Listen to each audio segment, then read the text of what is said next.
Thank you. Well, I think the field is developing. Midostaurin has been a standard of care with intensive chemotherapy for a few years now.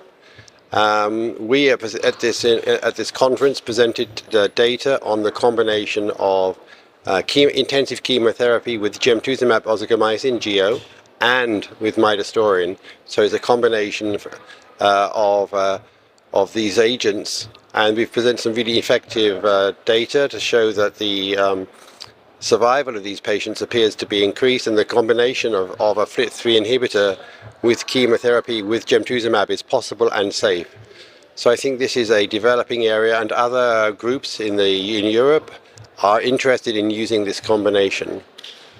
Otherwise, other FLT3 inhibitors are coming on stream, such as quizartinib, and there's been some interesting data presented recently about the combination of intensive chemotherapy and quizartinib and FLT3 mutated AML. So there's a number of lines of interest that are being developed.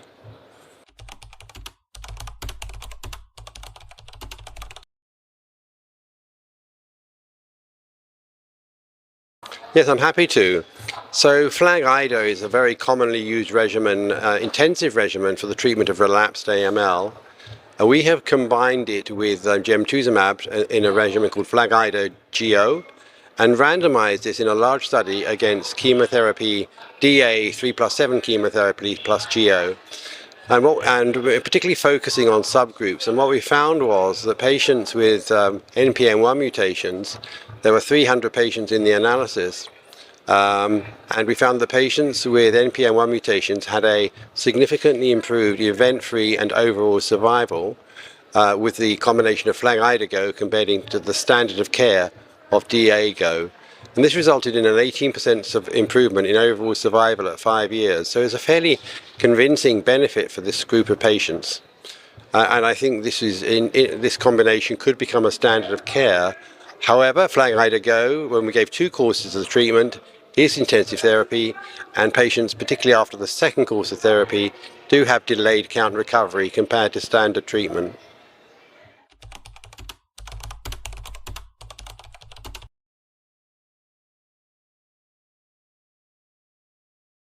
Yes, well, bispecific antibodies have not really developed in AML in the same way that they have developed in ALL. That's the first thing to say.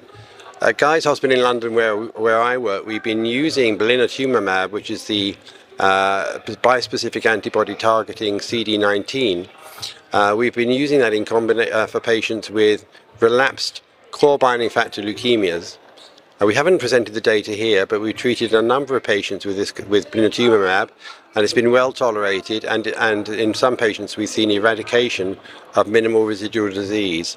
So I think this use of this kind of targeted therapy using bispecific antibodies will be particularly useful in the setting of minimal residual disease. After patients have had intensive therapy, they remain MRD positive, and then use of a bispecific antibody, as has been used in ALL, could help eradicate MRD and cure patients.